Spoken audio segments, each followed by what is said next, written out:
Welcome in era tutorial episode number 6। आज हम study करेंगे equivalent resistance in series and parallel combination of resistances. Last episode में हमने parallel combination of series combination को study किया था। पैरेलल कॉम्बिनेशन और सीरीज कॉम्बिनेशंस रेसिस्टेंस को कंबाइन करने के दो वेज हैं। सीरीज कॉम्बिनेशन में हम रेसिस्टेंसेस को इस तरह से कनेक्ट करते हैं कि उनके एंड्स फ्री रहते हैं, और पैरेलल कॉम्बिनेशन में उनके एंड्स आपस में कनेक्टेड रहते हैं। तो इक्विवेलेंट रेसिस्टेंस है क्या? Equivalent resistance means the total resistance of combination of resistances is equivalent resistance। इसका मतलब ये हुआ कि सपोज हमने कुछ रेसिस्टेंसेस को कंबाइन किया हुआ है और उन रेसिस्टेंसेस का कुछ टोटल इफेक्ट है, टोटल रेसिस्टेंस है। तो एक सिंगल रेसिस्टर जितना रेसिस्टेंस ऑफर करेगा उसी को हम इक्विवेलेंट रेसिस्टेंस कहेंगे। उनके बराबर जितना जो हमने कंबाइन कर रखे हैं उनके ही बराबर रेसिस्टेंस को ऑफर करने वाला जो रेसिस्टेंस होगा वो इक्विवेलेंट रेसिस्टेंस होगा। दूसरे वर्ड्स में हम ये भी कह सकते हैं कि किसी भी सर्किट में जहां हमने रेसिस्टेंस को कंबाइन किया हुआ है उनका जो टोटल रेसिस्टेंस होगा वही इक्विवेलेंट रेसिस्टेंस है। अब equivalent resistance in series combination. Series combination में इक्विवेलेंट रेसिस्टेंस कितना होता है, वो कैसे हम उसके लिए एक्सप्रेशन फाइंड करते हैं।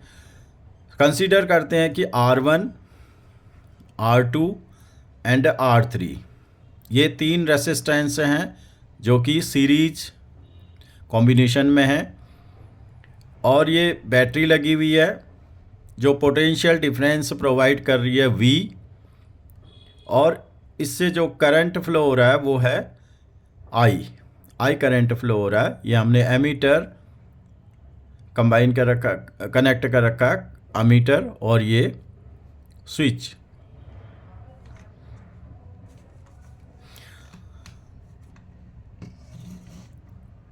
यहाँ पर सीरीज कॉम्बिनेशन के बारे में हमें ये मालूम है कि सीरीज कॉम्बिनेशन में जो करंट होती है वो सारे के सारे रेसिस्टेंसेस में इक्वल होती है। अब यहाँ से करंट फ्लो हो रही है। जब हमने पोटेंशियल डिफरेंस अप्लाई किया, ये बैटरी लगाई इस सर्किट पर, तो करंट फ्लो हुआ। अब सपोज जो करंट है I, टोटल करंट जो सर्किट में आ रही है वो I है। तो जब R1 में करंट फ्लो होगी वो भी I होगी, और R2 में भी I करंट फ्लो होगी, R3 में भी I करंट फ्लो होगी। यानी कि सीरीज कॉम्बिनेशन में जो करंट होती है वो सारे के सारे रेसिस्टेंसेज में इक्वल होती है, एक जैसी होती है। अब पोटेंशियल डिफरेंस, क्योंकि पोटेंशियल डिफरेंस दो पॉइंट्स के बीच में मेजर की जाती है, तो इसलिए R1 के अक्रॉस पोटेंशियल डिफरेंस अलग होगी, V1 ले लेते हैं हम इसको, और R2 के across potential difference V2, R3 के अक्रॉस पोटेंशियल डिफरेंस V3। ये हम कंसीडर कर लेते हैं। अगर रेसिस्टेंसेस की वैल्यू अलग अलग है,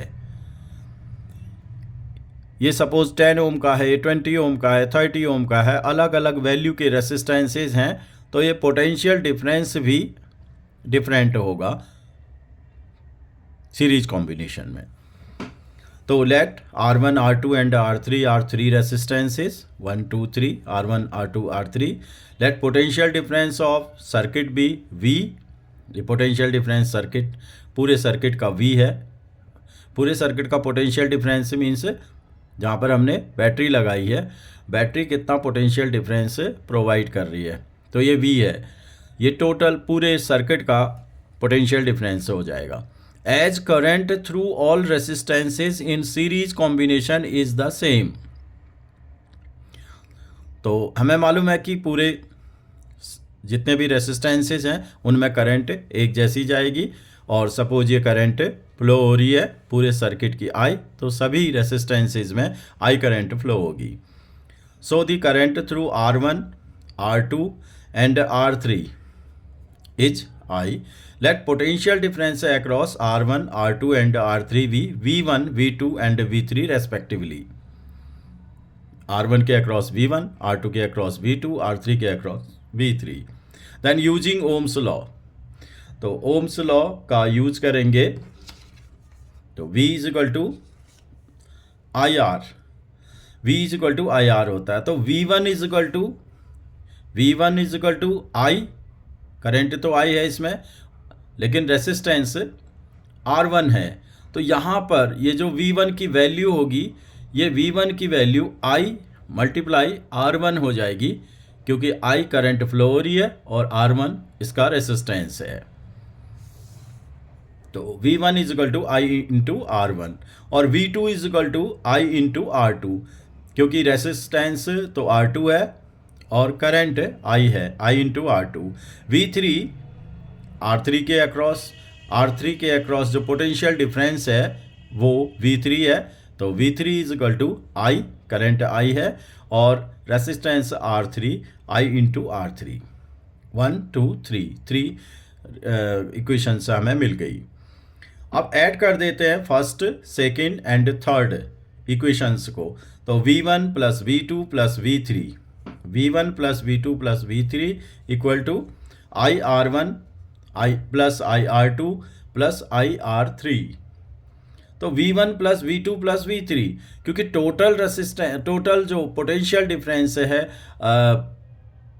सर्किट का वो V है, तो V किसके इक्वल होगा? V1 plus V2 plus V3।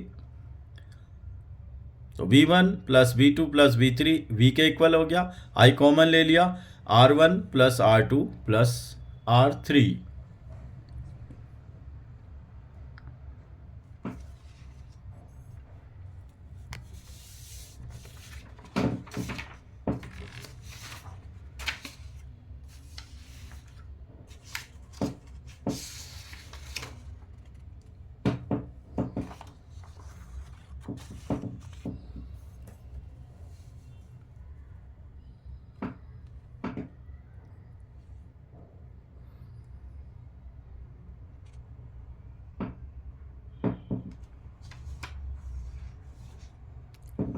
Late equivalent resistance of circuit be R.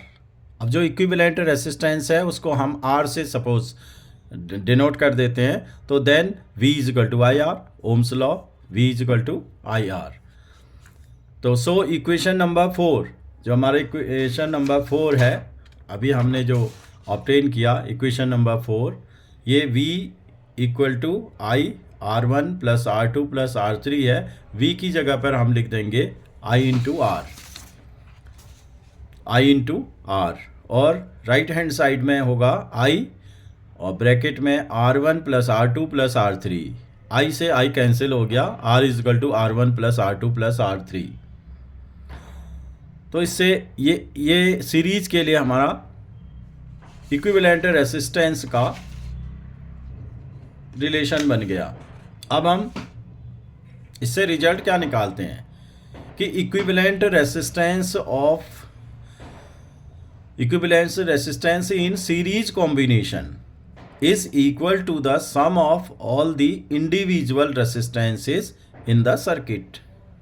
अब सर्किट में जितने भी रेसिस्टेंसेस हैं उन रेसिस्टेंसेस का अलजेब्रिक सम हो जाएगा। अगर सपोज एक सीरीज कॉम्बिनेशन में 3 रेसिस्टेंस लगे हुए हैं और वह है suppose R1 is equal to 1 ohm, R2 is equal to 2 ohm और R3 इज इक्वल टू 3 ओम, तो जो R होगा वो इनका अलजेब्रिक सम हो जाएगा, यानी कि 1 2 3 6 ओम होगा। तो 6 ओम इसका टोटल रेसिस्टेंस हो जाएगा, इक्विवेलेंट रेसिस्टेंस हो जाएगा। अब equivalent resistance in parallel combination, अगर यही रेसिस्टेंसेस R1 R2 और R3 पैरेलल कॉम्बिनेशन में हों तो पैरेलल कॉम्बिनेशन में जो रेसिस्टेंसेस हैं उनके एक तरफ के एंड एक साथ कनेक्ट होते हैं और दूसरे तरफ के एंड एक साथ कनेक्ट हो गए। तो दोनों एंड तीनों रेसिस्टेंसेस के एक साथ कनेक्ट हैं। यहाँ 3 कनेक्टेड हैं, ये कनेक्टेड हैं। तो जब ये इस तरह से हम कनेक्ट करते हैं तो इसको हम पैरेलल कॉम्बिनेशन कहते हैं। अब कंसीडर करते हैं, let 3 resistances R1, R2, R3, R1, R2, R3 are in parallel combinations. Let potential difference of the circuit be V। ये पोटेंशियल डिफरेंस है और ये V है। यहाँ पर हमने बैटरी लगा रखी है, ये बैटरी जो है वो पोटेंशियल डिफरेंस प्रोवाइड कर रही है V। और इसको अप्लाई करने से ये जो बैटरी लगा रखी है इससे करंट जो फ्लो हो रही है वो सपोज I है, I करंट फ्लो हो रही है, तो सर्किट की करंट I है। अब यहाँ से ये ब्रांचेज होगी 3 ब्रांचेज। R1 में करंट I1 गई सपोज, और R2 में जो करंट फ्लो हो रही है वो I2, और R3 में जो करंट फ्लो हो रही है वो I3 है। तो क्योंकि ये पैरेलल कॉम्बिनेशन है इसलिए तीनों रेसिस्टेंसेस में अलग अलग करंट फ्लो होगी। इसमें I1, इसमें I2, इसमें I3। और जो पोटेंशियल डिफरेंस होगा सर्किट का वो सेम होगा। पूरे सर्किट के पोटेंशियल डिफरेंस के बराबर ही सभी रेसिस्टेंस के अक्रॉस जो पोटेंशियल डिफरेंस होगा वो होगा। यानी कि R1 के अक्रॉस पोटेंशियल डिफरेंस अगर हम जो भी लेंगे वही R2 के अक्रॉस आएगा, वही R3 के अक्रॉस आएगा, और वो कितना होगा, टोटल रेसिस्टेंस जो है सर्किट का उसके इक्वल आएगा, लेकिन करंट डिफरेंट होगा।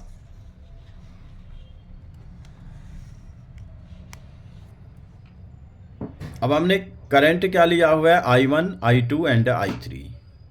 तो using ohm's law current through R1 के थ्रू करंट जो जाएगा वो I1 होगा। I1 की वैल्यू कितनी होगी, I = V/R। ये ओम्स लॉ है, V/R। V तो फिक्स है क्योंकि तीनों रेसिस्टेंसेस में सेम पोटेंशियल डिफरेंस है, और R, ये R1 में R1 आ जाएगा, R1 के अक्रॉस होगा, तो I1 = V/R1। और करंट थ्रू R2 के थ्रू जो करंट होगा वो I2 = V/R2। और current through R3 = I3 = V/R3। Ohm's law से हमने ये वैल्यूज़ फाइंड कर ली। Adding first, second and third we get. तो अब तीनों को ऐड कर देते हैं, I1, I2, I3, इन तीनों को ऐड कर दिया, = V/R1, V/R3, R2 and V/R3, ये आ गया। तो इन तीनों को अगर हम ऐड कर देंगे तो इसकी वैल्यू I के इक्वल होगी, क्योंकि जो टोटल करंट है वो डिवाइड हुई है 3 रेसिस्टेंसेस में। अब वो तीनों को प्लस कर देंगे तो टोटल करंट के बराबर आ जाएगा, सर्किट के टोटल करंट के इक्वल आ जाएगा। इसकी वैल्यू हो जाएगी V1/R1 + 1/R2 + 1/R3। अब I = फिर V/R हो जाएगा, ohms law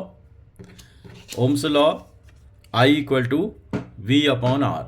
V total potential डिफरेंस है सर्किट का, और R इक्विवेलेंट रेसिस्टेंस है, और I टोटल करंट है, तो टोटल करंट V/R हो जाएगा। अब यहाँ पर V से V cancel, 1/R = 1/R1, 1/R2, 1/R3।